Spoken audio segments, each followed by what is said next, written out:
ప్రపంచవ్యాప్తంగా జరుపబడే పండుగ క్రిస్మస్ పండుగ. కారణం ఏంటి అంటే దేవాది దేవుడు నిన్ను నన్ను ప్రేమించి ఒక మనిషిగా ఆయన దిగి వచ్చాడు. అయితే బైబిల్ గ్రంథంలో మనం గమనించినట్లయితే మలాకీ గ్రంథము తరువాత మలాకీ ప్రవక్త ద్వారా దేవుడు తన ప్రవచన వాక్కులు ప్రపంచానికి అందించిన తర్వాత 400 సంవత్సరాలు దేవుడు మౌనం అయిపోయాడండి. God was silent for 400 years. 400 సంవత్సరాల నిశ్శబ్ద కాలం తర్వాత రక్షకుడు ఈ లోకానికి రాబోతున్నాడు అనే వార్త ఫస్ట్ ఎవరికి వినబడిందంటే మనకే, స్త్రీలకే వినబడింది. దేవుని నామానికి మహిమ కలుగును గాక. హల్లెలూయా. ఏ లోక రక్షకుడు పుడతాడు అనే వార్త స్త్రీకే వినపడింది. స్త్రీ గర్భాన్ని యేసుక్రీస్తు ప్రభువారు ఈ లోకానికి వచ్చారు. ఆయన స్త్రీ సంతానముగా పిలువబడడానికి ఇష్టపడ్డారు. కొన్నిసార్లు ఆది తల్లిని జ్ఞాపకం చేసుకొని మనం బాధపడుతూ ఉంటాం. మీలో ఎంతమంది బాధపడ్డారని నాకు తెలియదు, కానీ నేను బాధపడతాను ఒక్కోసారి. అవ్వమ్మ గారు ఎంత పని చేశారండి, అసలు ఈ లోకంలో పాపం ప్రవేశించడానికి మీ అవిధేయతే కదా కారణం. పాపం యొక్క పర్యవసానాలు ఈరోజు ప్రపంచం అంతా ఇలా అయిపోతుందని కొన్నిసార్లు ఆది తల్లిని గురించి ఆలోచన చేసినప్పుడు మనకి బాధ కలుగుతుంది. ప్రాముఖ్యంగా స్త్రీలు ప్రసవ వేదన కని పిల్లలను కనే ఆ శాపం కూడా ఆది తల్లి యొక్క అవిధేయత వలన స్త్రీల మీదకి వస్తే, ఒక స్త్రీ యొక్క అవిధేయత వలన లోకం మీదకి నష్టము కష్టము పాపం వస్తే, మరొక స్త్రీ యొక్క విధేయత విశ్వాసము సమర్పణ అంటే మరియ యొక్క విధేయత, మరియ యొక్క సమర్పణ, మరియ యొక్క విశ్వాసం వలన ఆ పాపము యొక్క శాపమును కొట్టివేసే లోకరక్షకుడైన యేసుక్రీస్తు ప్రభువారు ఈ లోకానికి వచ్చారు. దేవుని నామానికి మహిమ కలుగును గాక. హల్లెలూయా. ఇప్పుడు ఇక్కడ ఉన్న మనకొక we have to make a choice. మనం ఒక నిర్ణయం తీసుకోవాలి. ఆది తల్లి అయిన హవ్వను వెంబడిద్దామా, మరియను వెంబడిద్దామా అని. అవిధేయత చూపించి ఆది తల్లి అయిన హవ్వ వలె మనకేదనిపించిందో అది చేస్తూ దేవునికి అయిష్టంగా మారి మన నష్టపోయి మన కుటుంబాలను మనం నష్టపరచుకోవచ్చు. లేదంటే మరియ వలె విధేయత చూపించి దేవునికి సమర్పించుకొని మనం ఆశీర్వదింపబడి మనము ధన్యులుగా మార్చబడి మన కుటుంబాలను మన తరువాత తరాలను కూడా దీవెనకరంగా తీర్చిదిద్దగలము. కనుక ఈ రాత్రికాల సమయంలో ఈ స్త్రీలకి క్రిస్మస్ చాలా ప్రాముఖ్యమైందండి. ఎందుకంటే బయట సామెత ఒకటి ఉంటుంది, ఇల్లాలు ఇంటికి దీపం అని. విన్నారండి? ఇల్లాలు ఇంటికి దీపం. మరి ఇల్లాలకు దీపం ఏంటంటే నీ వాక్యము నా పాదములకు దీపము, నా త్రోవకు వెలుగు. ఇంటికి దీపముగా ఇంటిని వెలిగించవలసిన బాధ్యత స్త్రీ మీద ఉండగా ఆ స్త్రీయే ఒక ఆరిపోయిన దీపంగా ఉంటే ఇంకా కుటుంబ పరిస్థితి ఎలా ఉంటుందో ఒకసారి ఆలోచన చేసుకోండి. ప్రియమైన స్త్రీ, ప్రియమైన సహోదరి, నీ కుటుంబాన్ని దేవుని కొరకు వెలిగించవలసిన బాధ్యత నీదే. జ్ఞానవంతురాలు ఇల్లు కట్టును. నీ ప్రార్థనలు, నీ సమర్పణ, నీ భక్తి జీవితం వలన నీ తరువాత తరాలకు నువ్వు దీవెనను, ఆశీర్వాదాన్ని అందించవలసిన స్త్రీగా ఉన్నావని ఎప్పుడు కూడా మర్చిపోదు. క్రిస్మస్ ఏ వయసు వారు జరుపుకుంటారు? అన్ని వయసుల వారు జరుపుకుంటారండి. ఎందుకంటే మొట్టమొదటి క్రిస్మస్ మనం జ్ఞాపకం చేసుకుంటే, మొట్టమొదటి క్రిస్మస్లో కన్య అయిన యవ్వనస్తురాలైన మరియ కనబడుతుంది. Christmas is for young people. ఇక్కడ కొంతమంది యవ్వనస్తులు కనబడుతున్నారు నాకు. క్రిస్మస్ వార్త మొదట వచ్చింది ఒక యవ్వనస్తురాల దగ్గరికి. ఆ తర్వాత మనం గమనించినట్లయితే క్రిస్మస్లో మరొక స్త్రీ కనబడుతుంది. ఆమె పేరు ఎలిజబెత్. ఆమె మరియ యొక్క బంధువు. ఎలిజబెత్ వయసు ఎంత అంటే దాదాపు 60 సంవత్సరాల పైనే అనుకోవాలి. ఎందుకంటే ఎలిజబెత్ జకర్యాలను గురించి లూకాసు వార్త 1వ అధ్యాయంలో వ్రాయబడిన మాట, వారు బహుకాలము గడిచిన వృద్ధులైరి, they were advanced in years అనే మాట ఉంటుంది. ఇకపోతే క్రిస్మస్ వృద్ధులకు చెందింది కాదా అంటే అన్న అనే ఒక స్త్రీ మనకు కనబడుతుంది యెరూషలేము దేవాలయంలో. లూకాసు వార్త 2వ అధ్యాయంలో ఆమె 80+ years, 80 సంవత్సరాలకు పైగానే ఆమె వయసు. ఆమె దేవుని మందిరాన్ని, దేవాలయాన్ని విడిచిపెట్టకుండా ఆమె మెస్సియా యొక్క రాక కొరకు కనిపెట్టిన దేవుని పరిచర్యలో సాగిన స్త్రీగా మనం దేవుని వాక్యంలో గమనిస్తాం. అయితే నేను చెప్పాలనుకున్న మాట ఏంటంటే, మొట్టమొదటి క్రిస్మస్లో దేవుడు 3 స్త్రీలను వాడుకున్నారండి. ఎంతమంది స్త్రీలనండి? 3 prominent women during the first Christmas. మొట్టమొదటి క్రిస్మస్లో రక్షకుడు ఈ భూమి మీదకి దిగి వచ్చిన ఆ సమయంలో 3 స్త్రీలను దేవుడు వాడుకున్నాడు. 3 స్త్రీలను వచ్చిన ప్రస్తావన దేవుని వాక్యంలో మనం గమనిస్తాం. అయితే నేను చెప్పాలనుకున్న మాట ఏంటంటే, యెషయా గ్రంథము 9వ అధ్యాయము 6వ వచనంలో మెస్సియాను గూర్చిన ప్రవచనము, యేసుక్రీస్తు ప్రభువారి యొక్క రాకను గూర్చిన ప్రవచనము యెషయా అనే ప్రవక్త ద్వారా దేవుడు ప్రవచించినప్పుడు, దేవుడు ఆ మాట పలికించినప్పుడు అందులో ఒక మాట ఉంటుంది, ఏలయనగా మనకు శిశువు పుట్టెను, మనకు కుమారుడు అనుగ్రహించబడెను, ఆయన భుజముల మీద రాజ్యభారముండును, ఆశ్చర్యకరుడు, ఆలోచనకర్త, బలవంతుడైన దేవుడు, నిత్యుడగు తండ్రి, సమాధానకర్తయగు అధిపతి అని ఆయనకు పేరు. నీవు నేను సేవిస్తున్న దేవుని గూర్చి మనకు సరైన అవగాహన లేకపోతే మన విశ్వాస జీవితంలో దేవుడు కోరుకున్న ఆశించిన స్థాయిలో మనం బ్రతకలేమండి. We should be aware. చూడండి, కొన్నిసార్లు మన చేతిలో సెల్ ఫోన్ ఉంటుంది. వెనకటి తరం వాళ్ళకి స్మార్ట్ ఫోన్ వాడడం కొంతమందికి రాదు, కొంతమంది అప్డేట్ అయిపోయారులేండి, కొంతమంది మరి అప్డేట్ అయిపోయారు, తరాన్ని బట్టి కాలాన్ని బట్టి స్మార్ట్ ఫోన్ ఆపరేట్ చేయగలరు. మరి కొంతమంది ఉంటారు, అమ్మో ఆ స్మార్ట్ ఫోన్ వద్దు, నాకు నొక్కే ఫోన్ కావాలి, ఆ డొక్కు ఫోన్ ఉంటుంది కదా ఆ ఫోన్ కావాలి, నాకు ఈ స్మార్ట్ ఫోన్ ఆపరేట్ చేయడం రావట్లేదు, ఎందుకంటే ఏదో పట్టుకుంటే ఏదో అయిపోతుంది ఈ ఫోన్లో అని కొంతమంది పెద్దలు ఏమంటారంటే, మాకు ఈ ఫోన్ వాడకము చేత కావట్లేదు అని. ఎంత అద్భుతమైన, ఎన్ని లక్షల ఖరీదు చేసే ఐఫోన్ నీ చేతిలో ఉన్నా దాన్ని వాడడం నీకు చేత కాకపోతే ఆ ఫోన్ యొక్క ప్రయోజనాలన్నీ నువ్వు పొందుకోలేవు కదా.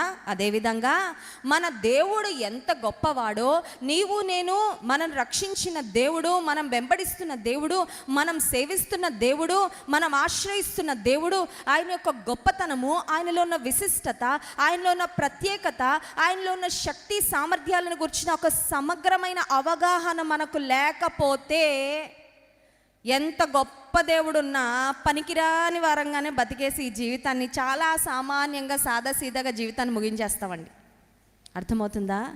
సర్వశక్తిమంతుడైన దేవుడు, సమస్తాన్ని తన మాటతో కలుగచేసిన దేవుడు, నాకు అసాధ్యమైంది ఏదైనా కలదా అని అడిగిన దేవుణ్ణి మన జీవితంలో కలిగి ఉండి చాలా సామాన్యంగా, చాలా సాధారణంగా మనం ఉన్న స్థితిలోనే భయంకరంగా ఇంకా మనం బ్రతుకుతూ మన జీవితాన్ని వెళ్ళదీస్తున్నామంటే మన దేవుని ఒక గొప్పతనం మనకి ఇంకా సరిగ్గా అర్థం కాలేదు అని. అయితే ఈ రాత్రికాల సమయంలో నేను ఏ 3 స్త్రీలను గురించి మాట్లాడబోతున్నానో ఆ 3 స్త్రీలు కూడా బలహీనులే అండి. కానీ వారిలో ఉన్న గొప్పతనం ఏంటంటే, యెషయా గ్రంథం 9వ అధ్యాయం 6వ వచనంలో బలవంతుడైన దేవుడు అని ఏ దేవుని గురించి చెప్పబడిందో ఆ బలవంతుడైన దేవుని కొరకు వాడబడడానికి బలహీనులైన స్త్రీలు, ఇదిగో దేవా మేము ఉన్నాము అని చెప్పారంతే. ఆ బలవంతుడైన దేవుడు బలహీనులైన స్త్రీలను తన బలమైన కార్యాల కొరకు వాడుకున్నాడు. దేవుని నామానికి మహిమ కలుగును గాక. హల్లెలూయా. చాలాసార్లు స్త్రీలుగా మనం అనుకుంటాం మేము బలహీన గట్టాలమండి. పొరపాటున ఒకసారి చూద్దాం, జార్ వచ్చింది కదా ఏంటి అనేది ఒకసారి 10 రూపీస్ అని స్టార్ట్ చేశాను. నా పేరు సందీప్ అండి. 2000 స్త్రీలుగా మనం అనుకుంటాం మేము బలహీన గట్టాలమండి. ఏంటండి బలహీన? ఏం చేయగలమండి మేము? పురుషుల్లాగా మాకు అంత కండబలము లేదు, పెద్దగా చదువుకోలే, నేను ఉద్యోగము చేయడం లేదు కదా, నాకు పెద్దగా జ్ఞానము లేదు కదా, నేను ఏం చేయగలను, నేను బలహీనరాలని కొన్నిసార్లు మనల్ని మనం చూసుకొని మనల్ని మనము చిన్న చూపు చూసుకుంటాం. మరి కొన్నిసార్లు మన చుట్టూ ఉన్నవారు మనల్ని చిన్న చూపు చూస్తూ ఉంటారు. కానీ రాత్రికాల సమయంలో ఒక మాట మీకు జ్ఞాపకం చేయాలని ఆశిస్తున్నాను. బలవంతుడైన దేవుని చేతిలో నీ జీవితాన్ని నువ్వు పెట్టుకుంటే, బలవంతుడైన దేవుని చేతికి నీ జీవితాన్ని అప్పగించుకుంటే, బలవంతుడైన దేవునికి ఇదిగో దేవా నేను బలహీనరాలనే, ఐఎమ్ వీక్, ఐఎమ్ యూస్లెస్, నేను పనికిరాని వ్యక్తినే, నేను బలహీనమైన వ్యక్తినే, కానీ బలవంతుడైన నీ చేతిలో నేను ఒదిగిపోవడానికి ఇష్టపడుతున్నాను ప్రభా అని బైబిల్ గ్రంథంలో మనం ఇప్పుడు విన్న 3 స్త్రీల వలె దేవుని చేతిలో మనం ఒదిగిపోగలిగితే బలమైన కార్యాలు దేవుడు మన జీవితంలో మన ద్వారా ఆయన జరిగించేవాడు. నమ్మిన వారి స్తోత్రం చెప్దాం. హల్లెలూయా. ఇప్పుడు 3 స్త్రీల గురించి చెప్పాను కదండి. మొట్టమొదటి స్త్రీ ఎవరంటే ఎలిజబెత్, 2వ స్త్రీ మరియా, 3వ స్త్రీ అన్నా. ఈ 3 స్త్రీలలో I see one thing in common. ఈ 3లో కూడా కామన్గా నాకు ఒక విషయం కనబడుతుంది. ఏంటదంటే 3కి కొరతలు ఉన్నాయండి. కొరతలు ఉన్నాయి అంటే 3 జీవితంలో ఏదో అవసరతలు వారికి. ఇక్కడ కొరత లేని వారు ఎవరైనా ఉన్నారా? నేను లేనులేండి, అందుకే నేను చేయెత్తట్లేదు. కొరతలే లేవండి అన్నవారు ఎవరైనా ఇక్కడ ఉన్నారా? ఎవరు లేరు కదా. మనందరి జీవితంలో ఏదో ఒకటి మనకు కొరతగానే ఉంది. ఎలిజబెత్ జీవితంలో ఆమెకున్న కొరత ఏంటంటే ఆమె గొడ్రాలుగా ఉందంట. లూకాసు వార్త 1వ అధ్యాయంలో మనం గమనించినట్లయితే ఎలిజబెత్ గొడ్రాలుగా ఉంది, ఆమెకు పిల్లలు కలుగలేదు అనే మాట ఉంటుంది. ఎలిజబెత్కున్న కొరత ఏంటంటే పిల్లలు లేని పరిస్థితి. రెండవదిగా మరియకున్న కొరత ఏంటంటే, మరియకున్న పరిస్థితి ఏంటంటే she was young and inexperienced. యవ్వనస్త్రాలు, పెద్ద అనుభవము లేదు. మూడవదిగా అన్నాకున్న కొరత ఏంటి అని మనం ఆలోచన చేస్తే ఆమె వృద్ధురాలు, ఆమె ఒక విధవరాలు. అర్థమవుతుందా? ఈ ముగ్గురి జీవితంలో మనం గమనించినట్లయితే వారిలో ఉన్న కొరతలు, వారిలో ఉన్న బలహీనతలు, వారిలో ఉన్న లోపాలు ఉన్నాయి. అయితే వారు ముగ్గురు ఒక పని చేశారండి. అదేంటంటే, మాకున్న కొరతను బట్టి ఇక మేమేమీ చేయలేము దేవుని కొరకని తమ్మును తామే నిర్బంధించుకొని, తమ్మును తామే ఇక మేమేం చేయలేములే అని మౌనంగా కూర్చోలేదు. కానీ మాకే కొరతలున్నా మేమున్న స్థితిలో దేవునికి అప్పగించుకుంటాం. We will surrender our self to God in whatever condition we are. నేను ఎలా ఉన్నాను అలా నాకున్న స్థితిలోనే దేవునికి అప్పగించుకుంటాను అని ఈ ముగ్గురు స్త్రీలు కూడా వారి బలహీనతలను గూర్చి పెద్దగా ఆలోచన చేయాల, వారి లోపాలను గురించి పెద్దగా ఆలోచన చేయాల, వారి పరిస్థితులను గురించి పెద్దగా ఆలోచించలేదు. కానీ దేవునికి ముగ్గురు కూడా అప్పగించుకున్న స్త్రీలుగా మనం వాక్యంలో చూస్తున్నాం. దేవుని నామానికి మహిమ కలుగును గాక. హల్లెలూయా. దేవుడు ఏ స్త్రీలను ఆశీర్వదిస్తాడు, దేవుడు ఏ స్త్రీల ద్వారా బలమైన కార్యాలు జరిగిస్తాడంటే ఆయనకు సంపూర్ణంగా సమర్పించుకునే వారి కొరకు దేవుడు చూస్తున్నాడండి. దేవుని నామానికి మహిమ కలుగును గాక. మన భారతదేశంలో ఆర్మీలో ఎక్కువగా మనకు పురుషులే కనబడతారు. Men are usually in the Indian army. కానీ దేవుని ఆర్మీలో పురుషులే కాదు, స్త్రీలు కూడా ఉన్నారు. దేవుని నామానికి మహిమ కలుగును గాక. ప్రభు మాట సెలవిచ్చుచున్నాడు, దాన్ని ప్రకటించు స్త్రీలు గొప్ప సైన్యము. సైన్యము, స్త్రీ సైన్యము.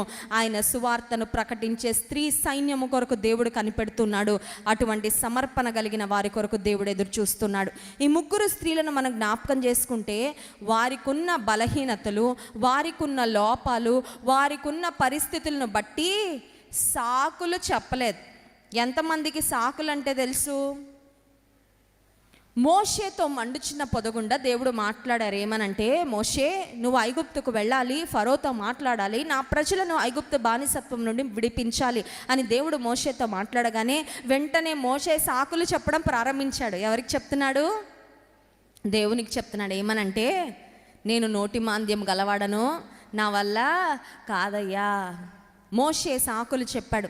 గిద్యోను గురించి మనం జ్ఞాపకం చేసుకున్నట్లయితే మిద్యానీయులు ఇశ్రాయేలీలను మరి భయంకరంగా ఇబ్బంది పెడుతున్న దినాల్లో న్యాయాధిపతుల గ్రంథం 6వ అధ్యాయంలో మాటలు మనకు కనపడతాయి. మిద్యానీయుల చేత ఇశ్రాయేలీలు మరి అనగద్రొక్కబడుతున్న సమయంలో గిద్యోను ఇశ్రాయేలీలకు ఒక న్యాయాధిపతిగా ఉన్నాడండి.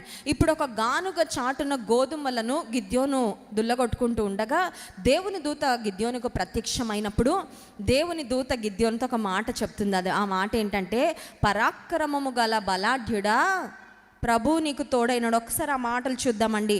న్యాయాధిపతుల గ్రంథము 6వ అధ్యాయము 12వ వచనం. యెహోవా దూత అతనికి కనబడి, పరాక్రమము గల బలాఢ్యుడా, యెహోవా నీకు తోడై ఉన్నాడని అతనితో అనగా, గిద్యోను చిత్తమున ఏలినవాడా, యెహోవా మాకు తోడయ్యుండిన ఎడల ఇదంతయు మాకేలా సంభవించెను. గిద్యోను వెంటనే దేవుని దూతను ప్రశ్నిస్తున్నాడు. ఏమనంటే, దేవుడు తోడుగా ఉన్నాడని చెప్తున్నావు దూత, బాగానే ఉంది, కానీ దేవుడు తోడుగా ఉంటే మాకు అపజయం ఎందుకు వస్తుంది? దేవుడు తోడుగా ఉంటే మాకు ఓటమి ఎందుకు? నిజానికి ఎలిజబెత్ తన జీవితంలో కూడా నిరాశ పడడానికి చాలా కారణాలు ఉన్నాయండి ఆమెకి. కొన్నిసార్లు మనం ఉదయం లేవగానే ఏడవడానికి కారణాలు ఎత్తుకుంటూ ఉంటాం, అవునా కదా? కొంతమంది ఏడవడానికి కారణాలు ఎత్తుకునేవారు, కొంతమంది నిరుత్సాహపడడానికి డిప్రెషన్లోకి వెళ్ళడానికి వెతుక్కుంటూ ఉంటారు కారణం. అత్తగారు 5 సంవత్సరాల క్రితం ఏదో అంటది, ఆవిడ ఎప్పుడో అని ఆవిడ మర్చిపోయింది కూడా. ఈవిడ ప్రతిరోజు జ్ఞాపకం చేసుకొని ఈవిడ కూడా బీపీ పెంచుకొని ఈవిడ బాధపడుతూ నేను ఎంత బాధపడిపోతున్నానో, నేను ఎంత అనగద్రొక్కబడుతున్నానో, నేను ఎంత ఇదైపోతున్నానో అదైపోతున్నా. ఎప్పుడో అయిపోయింది అది. నువ్వు దాన్ని మాటి మాటికి జ్ఞాపకం తెచ్చుకుంటూ ఏం చేసుకుంటున్నావంటే you are trying to live in self pity. ఈరోజు చాలామంది స్త్రీల పరిస్థితి ఏంటంటే తమ మీద తామే జాలి పడిపోతాను. ఎప్పుడైనా వచ్చిందండి మీ మీద మీకు జాలి వచ్చిందా? కొంతమంది ఉంటారు దానిలో ఫస్ట్ ప్రైజ్ వస్తుంది వాళ్ళకి. ఏంటంటే తమ మీద తామే జాలి. ఎంత దౌర్భాగ్యమైన బ్రతుకో నా బ్రతుకు. పోనీ వాళ్ళ మీద వాళ్ళు జాలిపడి ఊరుకోరు, పిట్టి పార్టీ పెడతారు. అంటే అందరినీ పిలిచి కూర్చోబెట్టుకుంటారు, చుట్టూ కూర్చోబెట్టుకొని నా కష్టాలేంటో తెలుసా, నా బాధలేంటో తెలుసా, నా పరిస్థితులు ఏంటో తెలుసా అంటే చుట్టూ అవునమ్మా నీ అన్ని బాధలు ఇంకెవరికి రాలేదమ్మా, నువ్వు పడుతున్న కష్టం ఇంకెవరు అలా అంటే అప్పుడు తృప్తి పడతారనమాట. ఎలిజబెత్ తన జీవితంలో she has every reason to complain. దేవుని కొరకు నేను నమ్మకంగా బ్రతుకుతా ఉంటే దేవుడు నాకు ఎందుకు గర్భఫలం ఇవ్వలేదు అనే ఆలోచన, అనే ప్రశ్న తన మనసులో ఉండొచ్చు. చూడండి, మొట్టమొదటిగా ఎలిజబెత్ జీవితంలో ఉండి కొన్ని ప్రాముఖ్యమైన అంశాలు మనం ధ్యానం చేసుకొని ముందుకు వెళ్ళిపోదాం. లూకాసు వార్త 1వ అధ్యాయము 6వ వచనం చదువుకుందాం. లూకాసు వార్త 1వ అధ్యాయం 6వ వచనం. వీరిద్దరూ ప్రభు యొక్క సకలమైన ఆజ్ఞల చొప్పునను న్యాయ విధుల చొప్పునను నిరపరాధులుగా నడుచుకొనుచు దేవుని దృష్టికి నీతిమంతులై. ఎలిజబెత్లో మనం నేర్చుకోవాల్సిన మొట్టమొదటి విషయం, షీ వాజ్ ఫెయిత్ఫుల్. నమ్మకంగా ఉంది. ఆశీర్వాదాలు వచ్చినంత కాలం నమ్మకంగా ఉండి ఆశీర్వాదాలు ఆగిపోతే కొంతమంది నమ్మకత్వంలో మార్పు వచ్చేస్తూ ఉంటుందండి. దేవుడు నా ప్రార్థన విన్నంతసేపు నమ్మకంగా ఉన్నాను కానండి, నా ప్రార్థనకి జవాబు ఆలస్యం అయిపోతున్నప్పుడు ఇంకా నాకు నమ్మకంగా ఉండలేకపోతున్నానండి. ఎందుకంటే అసలు దేవుడు నన్ను చూస్తున్నాడా లేదా డౌట్ వస్తుంది, దేవునికి నా ప్రార్థనలు చేరుతున్నాయా లేదా నాకు సందేహం వస్తుంది అనే స్థితిలో కొంతమంది వెళ్ళిపోతూ ఉంటారు. కానీ ఎలిజబెత్లో మనం చూస్తున్న మొట్టమొదటి అంశము, she was faithful in following the lord. దేవుని వెంబడించే విషయంలో నమ్మకత్వాన్ని కలిగిన స్త్రీ. రెండవదిగా మనం చూసినట్లయితే 6వ వచనము, వీరిద్దరూ ప్రభు యొక్క సకలమైన ఆజ్ఞల చొప్పున న్యాయ విధుల చొప్పున నిరపరాధులుగా నడుచుకొనుచు దేవుని దృష్టికి నీతిమంతులై ఉండి. మన దృష్టిలో మనం నేను సూపర్ అండి అని చెప్పుకోవడం పెద్ద గొప్పగా, మన దృష్టిలో మనం కరెక్ట్గానే అనిపిస్తాం. Sometimes it is easy to justify our self. నా ఫీలింగ్స్, నేను ఇది చేశాను, ఎందుకు చేశానంటే అలా వారు చేశారు కాబట్టి నేను ఇలా చేశానండి అని మనల్ని మనం చాలాసార్లు జస్టిఫై చేసుకున్నాం. మన దృష్టిలో మనం నీతిమంతులుగా ఉండడం గొప్ప విషయం కాదు. కానీ వీరిద్దరూ అంటే జకరియా, ఎలిజబెతులు దేవుని దృష్టిలో నీతిమంతులుగా నిరపరాధులుగా నడుచుకున్నారు అనే మాట వాక్యంలో చూస్తున్నాం. దేవుని యొక్క సకలమైన ఆజ్ఞల దిస్ ఇస్ వెరీ డిఫికల్ట్. చాలా కష్టం అండి. సకలమైన ఆజ్ఞలు అనుసరించడం సాధ్యమా చెప్పాలి. ఒక్క కొరత ఉందండి, మిగతా అన్నీ బాగుంటాయండి. ఏంటండి, అందరినీ క్షమించగలుగుతాను కానీ ఒక్కరున్నారండి నా లైఫ్లో, వాళ్ళు మాత్రం అందరినీ ప్రేమిస్తాను కానీ ఒక్కరిని మాత్రం ప్రేమించలేకపోతున్నానండి. పెళ్లి సంబంధాలు వస్తాయి, మా అబ్బాయి బ్రహ్మాండమైన క్యాండిడేట్ అండి, కానీ ఒక్కటే ఒక వీక్నెస్ ఉంది. ఒక్క వీక్నెస్ చాలు నీ సంసారం కూలిపోవడానికి. ఒక్క తాగుడు, ఒక్క డ్రగ్స్, ఒక్క అలవాటు చాలు నీ కుటుంబాన్ని నాశనం చేయడానికి. కొన్నిసార్లు చాలా వరకు బాగానే ఉంటాం కానీ ఏదో ఒక విషయంలో లోపం కలిగి ఉంటాం. కానీ జకరియా, ఎలిజబెత్ని గురించి ఆలోచన చేసినట్లయితే దేవుని యొక్క సకలమైన న్యాయ విధుల చొప్పున ఆజ్ఞల చొప్పున నడుచుకున్నారంట. ఇంకొకటి, ఖచ్చితంగా ఆమె తన భర్తకు కూడా చాలా మంచి సహకారిగా ఉంది అని మనం అర్థం చేసుకోవాలి. రాయబడలేదు కానీ, ఎందుకంటే ఈయన తన భర్త అయిన జకరియా యాజక ధర్మం జరిగిస్తూ వచ్చాడంట. దేవుడు ఆశీర్వదించినప్పుడే కాదు, పిల్లలు పుట్టకపోయినా, వయస్సు పెరిగిపోతున్నా, ఒకవేళ వారి చుట్టూ ఉన్న వారు అనుంటారు, మీ దేవుడు మీకు ఏం చేశాడు, మీ భర్త గారు యాజక ధర్మం చేయడానికి ప్రతిసారి దేవాలయానికి వెళ్ళిపోతున్నారు, దేవుడు ఏం చేస్తున్నాడు మీకు అని బహుశా ప్రశ్నించుండరా? కొన్నిసార్లు మన జీవితంలో మన విశ్వాసం స్ట్రాంగ్గానే ఉంటుంది కానీ ఎదుటి వారు అడిగే ప్రశ్నలకి కొన్నిసార్లు మనం షేక్ అయిపోతూ ఉంటాం. ఎదుటివారు వేసే ప్రశ్నలకి కొన్నిసార్లు మనలో డిస్కరేజ్మెంట్ వచ్చేస్తూ ఉంటుంది. కానీ ఇక్కడ మనం గమనిస్తే they both continued strong in the Lord. Zechariah ఎలిజబెతులు ఇద్దరు కూడా ఏకాత్మతో ఏక మనస్సుతో దేవుని చాలా నమ్మకంగా వెంబడించిన కుటుంబంగా మనం చూస్తున్నాం. ఇంకొక ప్రాముఖ్యమైన మాట, ఆమె జీవితంలో ఆలస్యమైన ఆశీర్వాదము దేవుణ్ణి ఆమెను ప్రేమించకుండా ఆపలేకపోయింది. అర్థమవుతుందండి? కొన్నిసార్లు మన జీవితంలో ఆశీర్వాదాలు ఆలస్యమైతే, కొన్ని కార్యాలు దేవుడు జరిగించకుండా మౌనంగా ఉన్నట్లు కనబడితే దేవుని మీద ఉన్న ఆసక్తి, ప్రేమ కొన్నిసార్లు ఏమైపోతూ ఉంటుందంటే తగ్గిపోతా. ఇన్ని ప్రార్థనలు చేసాం ఏం ఉపయోగం అండి, ఇంత నమ్మకంగా బ్రతికాను ఏం ఉపయోగం అండి అని కొన్నిసార్లు బలహీన పడిపోయి మరి కొంతమంది విశ్వాసంలో వెనక్కి జారిపోతూ ఉంటారు. కొంతమందికి ప్రశ్నలు వస్తూ ఉంటాయి. ఏమనంటే, దేవునికి అసలు నా మీద ప్రేమ ఉందా లేదా? ఈ రాత్రి మిమ్మల్ని అడుగుతున్నాను, చెప్పండి, దేవుడికి మీరంటే ప్రేమ ఉందా లేదా? ఉందా లేదా చెప్పాలి. ఉందా? ఏమన్నా డౌటా? మీ మీద మీకు లేకపోయినా ఆయనకు ఉంది మీ మీద ప్రేమ. దేవుని నామానికి మహిమ కలుగును గాక. హల్లెలూయా. మీ భర్తకి మీ మీద ప్రేమ లేకపోయినా దేవునికి ఉంది మీ మీద ప్రేమ. దేవుని నామానికి మహిమ కలుగును గాక. హల్లెలూయా. మీ పిల్లలకి మీ మీద ప్రేమ లేకపోయినా దేవునికి ఉంది మీ మీద ప్రేమ. దేవుని నామానికి మహిమ కలుగును గాక. హల్లెలూయా. ఎలిజబెత్కి ఒకవేళ ప్రశ్న వచ్చి ఉండొచ్చు, దేవుడు నన్ను ఇంకా ప్రేమిస్తున్నాడా? అనుమానాలు, సందేహాలు, ప్రశ్నలు మనుషులుగా కొన్నిసార్లు మన మనసులో వస్తూ ఉంటాయి. కానీ but her faith was stronger. ఆమె విశ్వాసం చాలా బలంగా ఉందండి. ఎంత బలంగా ఉందంటే, నేను గొడ్రాలుగా ఉన్నా పర్వాలేదు కానీ దేవుణ్ణి మాత్రం నేను ప్రేమించకుండా ఉండలేను, దేవుని నేను ఆరాధించకుండా ఉండలేను, దేవుని నేను వెంబడించకుండా ఉండలేను.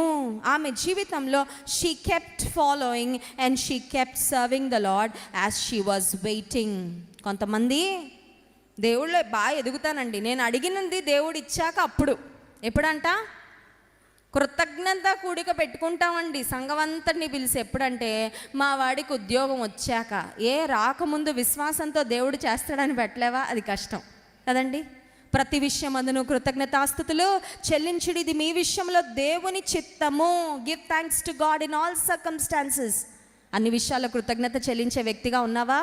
ఉద్యోగం రాగానే, ఒక ఇల్లు కట్టుకోగానే, ఒక ఉద్యోగం, ఒక ప్రమోషన్ రాగానే, ఒక అప్పు తీరగానే దేవునికి స్తుతి చెల్లిస్తున్నాం. కష్టం వచ్చినప్పుడు కూడా ఈ స్థితిలో కూడా నేను నిన్ను స్తుతిస్తున్నా ప్రభును చెప్పగలవా? ఎలిజబెత్ జకర్యాలో అదే అనుభవాన్ని మనకు నేర్పిస్తూ ఉన్నారండి. ఏమనంటే, వారి జీవితంలో ఆశీర్వాదం ఆలస్యం అయిపోతుంది. ఎలిజబెత్ను చూసి అందరూ గొడ్రాలు, ఈమె జీవితంలో ఆశీర్వాదం ఏమీ లేదన్నట్లుగా ఆమెను చూసి వెక్కిరించే పరిస్థితులు ఆమె జీవితంలో ఉన్నప్పటికీ ఆమె అనుకుంది, నేను దేవుణ్ణి ప్రేమిస్తూనే ఉంటాను, దేవుణ్ణి వెంబడిస్తూనే ఉంటాను. ఒక సమయం వచ్చింది, దేవుడు ఎలిజబెత్ను జకర్యాను దర్శించాడు. దేవుని నామానికి మహిమ కలుగును గాక. హల్లెలూయా. As you continue to follow the Lord with all your heart, as you continue to remain faithful to God, your time is coming when God is going to visit you. నమ్మకంగా దేవుని వెంబడిస్తూ, నమ్మకంగా దేవుని సేవిస్తూ, నమ్మకంగా దేవుని ప్రేమిస్తూ నువ్వు సాగితే ఒక సమయం వస్తుంది, దేవుడు నిన్ను దర్శించే సమయము, దేవుడు నిన్ను ఆశీర్వదించే సమయము, దేవుడు నీ పక్షంగా గొప్ప కార్యం చేసే సమయం. దేవుని నామానికి మహిమ కలుగును గాక. హల్లెలూయా. దేవుడు దర్శించాడండి. జకర్యాకు దేవుని దూత ప్రత్యక్షమై చెప్పిన మాట, నీ ప్రార్థన వినబడినది. దేవుని నామానికి మహిమ కలుగును గాక. నీ ప్రార్థన విన్నాడయ్యా దేవుడు. కొన్నిసార్లు ప్రార్థన చేయాలనుకుంటూనే ప్రార్థన చేయకుండా ఉంటాం. ఎంతమంది ఉన్నారు ఆ పరిస్థితులు? చేసేయాలండి, ప్రార్థన చేసేయాలంటూనే చెయ్యం. అర్థమవుతుందా? అంటే ప్రార్థన చేయడానికి వాయిదాలు వేస్తాం అన్నమాట. అర్థమవుతుందా? వంట చేయాలి అనుకుంటా చేయకుండా కూర్చుంటే ఏమవుతుంది? పిల్లలు ఇంటికి వచ్చి దుంప తెంచుతారు, అంతేనా? ఆకలి వాళ్ళ కేకలు మనం భరించలేం.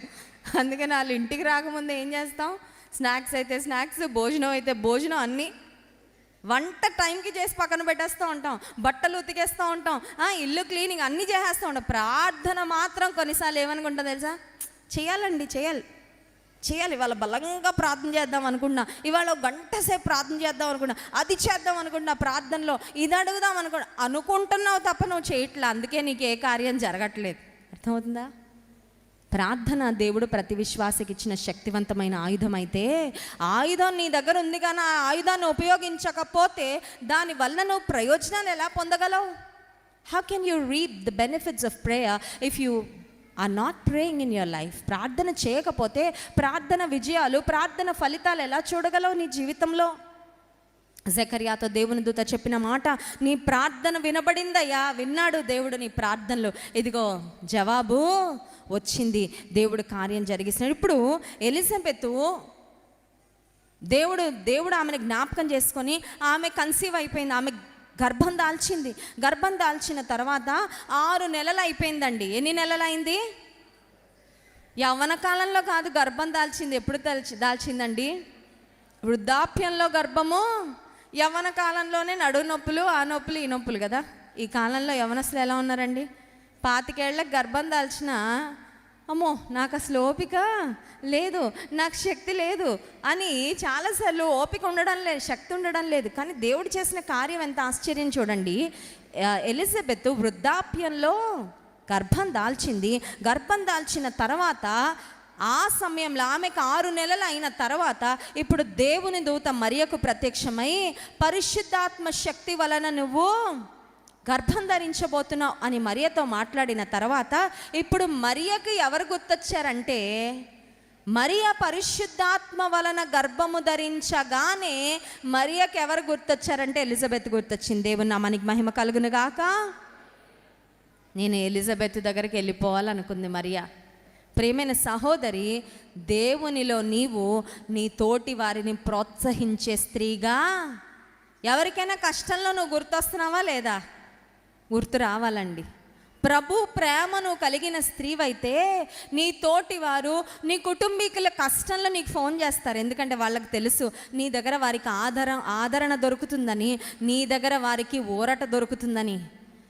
ఎప్పుడైతే మరి మరియ గర్భం దాల్చిందో, మరియ ఎలిజబెత్ దగ్గరికి బయలుదేరి వెళ్ళిన తర్వాత ఎలిజబెత్లో 3 లక్షణాలు కనబడతాయండి. త్వరగా చెప్పి నేను ముందుకు వెళ్ళిపోతాను. ఎలిజబెత్ ఏం చేసిందని ఆలోచన చేస్తే 56వ వచనం చూడండి, లూకాసు వార్త 1వ అధ్యాయం.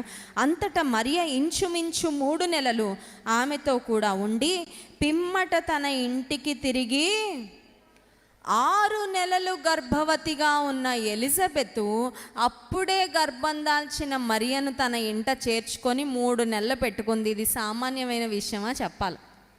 మీరే ప్రెగ్నెంట్గా ఉన్నారండి, మీ దగ్గరికి ఇంకొక ప్రెగ్నెంట్ లేడీ వచ్చారు, ఏమంటారు?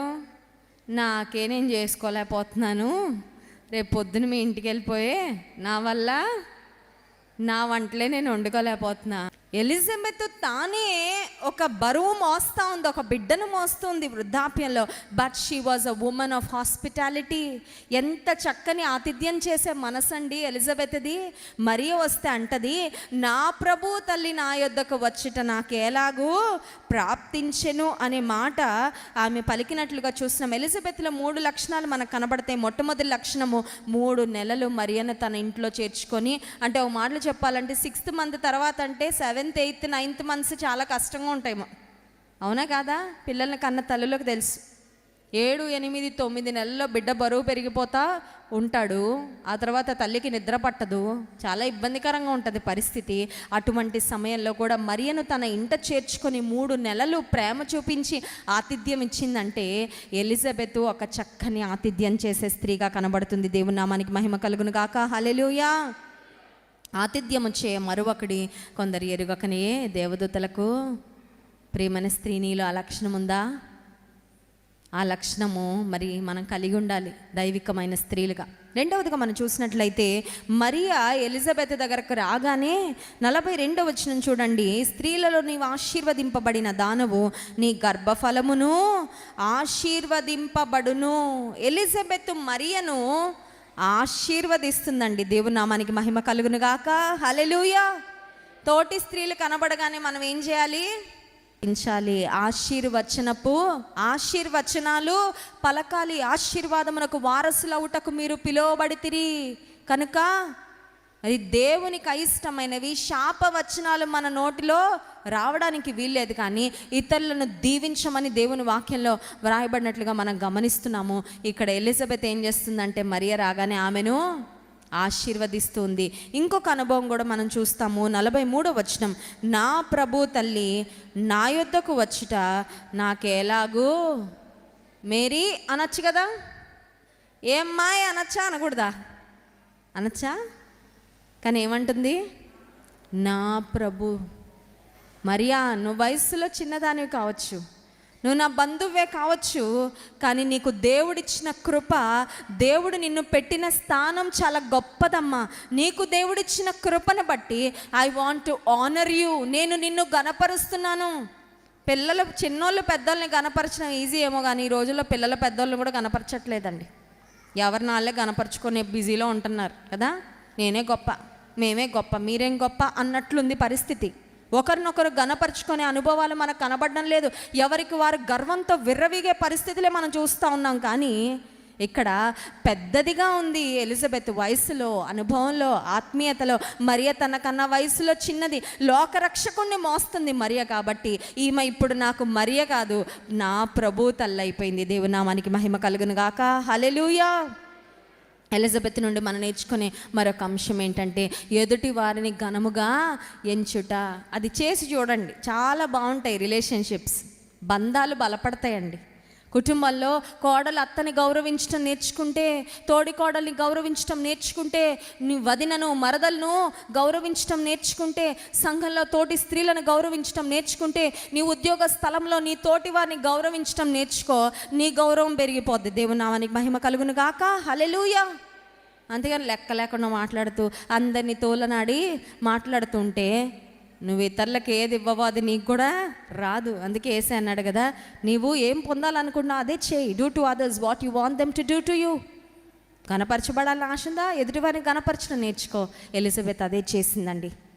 ఎలిజబెత్ ఇప్పుడు గమనించినట్లయితే, గొడ్రాలుగా ఉన్న ఎలిజబెత్, దేవుడు నాకు బిడ్డల్ని ఇచ్చినా ఇవ్వకపోయినా ఆయన చిత్తం, ఆయన సమయం. కానీ నేనైతే నమ్మకంగా దేవుని వెంబడిస్తా, నేనైతే నమ్మకంగా దేవుని సేవిస్తానని దేవుని మీద ఆధారపడి బ్రతికినప్పుడు ఆమె గర్భంలో దేవుడు ఒక అద్భుతం పెట్టాడండి. దేవుని నామానికి మహిమ కలుగును గాక. Hallelujah. Now Elizabeth is carrying a miracle. Elizabeth ఇప్పుడు ఒక అద్భుతాన్ని మోస్తూ ఉంది. ఎక్కడ? గర్భంలో మోస్తుంది. ఎలిజబెత్ని చూసిన వారు అందరూ అనుకుంటున్నారు, ఈవిడ గర్భం దాల్చిందా, ఈవిడ తల్లో. ఆనాడు శారా అవ్వడం అదొక అద్భుతం అండి. కానీ దేవుడు ఎన్నో వాగ్దానాలు చేశాడు. కానీ ఇక్కడ ఈ కుటుంబాన్ని గురించి మనం ఆలోచన చేస్తే, ఇక్కడ వీరికి ఒక వాగ్దానం కానీ దేవుని దర్శనం కానీ ఏమీ లేదండి. But they were just following the lord with all their heart. హృదయపూర్వకంగా దేవుని వెంబడిస్తూ ఉన్నారు. దేవుడు వారిని దర్శించిన దర్శన కాలము వచ్చింది. దేవుడు వారి జీవితంలో కార్యం జరిగించాడు. ఇప్పుడు మరియ గురించి ఆలోచన చేద్దాం. రెండో స్త్రీ దగ్గరకు వస్తున్నాను. రెండవ స్త్రీ మరియ.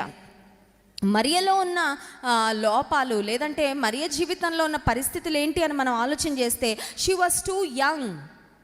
చాలా చిన్నదండి, చాలా చిన్నది వయసులో. ఆ కాలంలో యూదులు ఒక 13-14 సంవత్సరాలు వస్తే ఆడపిల్లలకు పెళ్ళిళ్ళు చేసేవారట. ఇప్పుడు మరియ పరిస్థితి ఏంటంటే, ఆమె ఒక టీనేజ్ గర్ల్గా ఉంది. 20 సంవత్సరాలు 25 సంవత్సరాలు కూడా ఆమెకు వయసు లేదు. వయసు లేకపోతే అనుభవం ఎక్కడి నుంచి వస్తుంది? అనుభవం కూడా ఆమె జీవితంలో ఏమీ లేదు. ఆమె పెద్ద అందగత్తె అని బైబిల్లో రాయబడలేదు. కొంతమందిని గురించి వ్రాయబడింది. ఫర్ ఎగ్జాంపుల్, మోషే దివ్య సుందరుడు అనే మాట ఉంటుంది. దావీదు చాలా అందంగా ఉన్నాడు అనే మాట వాక్యంలో గమనిస్తాం. కొంతమంది మరి సౌందర్యవంతులను గురించి వాక్యంలో ప్రస్తావించబడింది. వారు అందమైన వారు, సౌందర్యం కలిగిన వారని, అందమైన రూపం కలిగిన. మరియని గురించి అలాంటి ప్రస్తావన లేదంటే ప్రాబబ్లీ పెద్దగా కళ్ళల్లో పడే అంత అందమేమీ ఆమెకు లేదు.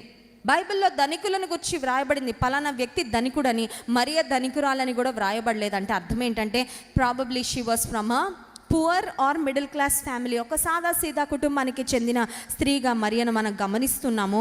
గొప్ప ఫ్యామిలీ బ్యాక్గ్రౌండ్, కుటుంబ నేపథ్యం ఏమీ గొప్పగా లేదండి. చెప్పుకోదగ్గ పరిస్థితులు ఏవి కూడా మరియ జీవితంలో లేవు.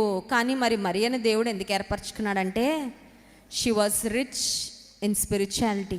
ఆత్మీయతలో చాలా గొప్ప స్థాయిలో ఉంది. దేవుని నామానికి మహిమ కలుగును గాక. హల్లెలూయా. ఆర్థికంగా గొప్ప స్థాయిలో నువ్వు లేకపోయినా, అందంలో గొప్ప స్థాయిలో నువ్వు లేకపోయినా, కుటుంబ నేపథ్యం విషయంలో నీ వెనకాలండ అండ బలం విషయంలో గొప్ప స్థాయిలో నువ్వు లేకపోయినా, దేవుని మీద నువ్వు ఆధారపడి పరిశుద్ధతను ప్రేమించే స్త్రీగా, దేవుని యందు భయభక్తులు కలిగిన స్త్రీగా నువ్వు సాగితే, యెహోవా యందు భయభక్తులు గల స్త్రీ ఆమె కొనియాడబడుననే వాక్యంలో ఉంది. ముత్యము కంటే అమూల్యమైనదంట. దేవుని నామానికి మహిమ కలుగును గాక. గుణవతి అయిన భార్య దొరుకుట అరుదు, అటిది ముత్యము కంటే. నీ విలువ పెరిగేది ఎప్పుడు చెప్పమంటారా? విలువైన బట్టలు వేసుకుంటే కాదు మన విలువ పెరిగేది. సార్, నా డేట్ ఆఫ్ బర్త్ ఏప్రిల్ 15, 2000. నేను ఎప్పుడు కాదు మన విలువ పెరిగేది. విలువైన ఆభరణాలు వేసుకుంటే కాదు మన విలువ పెరిగేది. దేవుని మన హృదయంలో మనం కలిగి ఉండి, ఆయన వాక్యపు ఆజ్ఞల చొప్పున, ఆయన మాట చొప్పున మనం జరిగించినప్పుడు నా జీవిత విలువ దేవుడు పెంచుతాడండి. దేవుని నామానికి మహిమ కలుగును గాక. హల్లెలూయా. నేను అనుకుంటాను, అమెరికాలో నేను ఉద్యోగం చేసుకుంటూ అక్కడ ఉండిపోయి ఉంటే నా విలువ ఒక స్థాయిలో ఉండిపోయేది అంతే. ఏదో సంపాదించుకోవడం, డబ్బులు, ఏదో కొద్ది మందికి దేవుడు నాకు ఇచ్చిన మరి ఆశను బట్టి, దేవుడు నాకు ఇచ్చిన తలాంతులు బట్టి కొంతవరకు ఉపయోగపడేదాన్నేమో. కానీ ఉద్యోగం విడిచిపెట్టి భారతదేశానికి వచ్చి దైవజనులు జాన్ వెస్లీ గారితో వివాహం చేసుకున్న తరువాత దేవుడు నా విలువ పెంచాడు. విలువ ఎలా పెంచాడు? నా వెనక డబ్బు ఉందని నేను చెప్పడం లేదండి, లేకపోతే మాకు ఇంత బ్యాంక్ బ్యాలెన్స్ ఉందని నేను చెప్పడం లేదు. ఒక విలువైన వ్యక్తిగా అనేక మంది జీవితాలకు దేవుని సువార్తను అందించి వారిని ప్రభు మార్గంలో నడిపించి ఒక విలువైన వ్యక్తిగా దేవుడు నా జీవితాన్ని మార్చాడు. దేవుని నామానికి మహిమ కలుగును గాక. హల్లెలూయా. నీ విలువ పెంచుతాడు దేవుడు. ఎప్పుడు చెప్పమంటారా? దేవునికి సమర్పించుకుంటే, దేవుని మాటకు విధేయత చూపిస్తే. ఇక్కడ మరియ జీవితంలో she had another set back. ఆమెకి ఇంకొక సవాలు కూడా ఉంది. దేవుని దూత ఆమెకు కనబడి, లూకాసు వార్త 1వ అధ్యాయంలో మనం చూసినట్లయితే 28వ వచనం, ఆ దూత లోపలికి వచ్చి ఆమెను చూచి, దయాప్రాప్తురాలా, నీకు శుభము, ప్రభు నీకు తోడయ్యున్నాడని. ఆ తర్వాత నీవు పరిశుద్ధాత్మ శక్తి వలన గర్భం ధరిస్తామని చెప్పినప్పుడు ఇప్పుడు ఇంకొక సవాలు కూడా ఉందండి మరియకు. అదేంటంటే, నాకు ఆల్రెడీ ఎంగేజ్మెంట్ అయిపోకపోతే అదొక పరిస్థితి, అయిపోకపోతే ఫ్రీ బర్డ్ కదా. దేవుడు నా జీవితంలో ఏం చేసినా పర్వాలేదు. ఇప్పుడు ఆలోచన ఖచ్చితంగా వచ్చి ఉంటుంది మరియకి. ఏమనంటే, యోసేపు ఇప్పుడు ఏమనుకుంటాడో, యోసేపు నన్ను అపార్థము చేసుకుంటాడేమో, సమాజం నన్ను అంగీకరిస్తుందో లేదో, ఎన్నో ప్రశ్నలు ఆమె మనసులో వచ్చిండొచ్చు. ఒక మాటలో చెప్పాలంటే ఆమె విశ్వాసానికి పెద్ద పరీక్ష అండి. ఏంటది?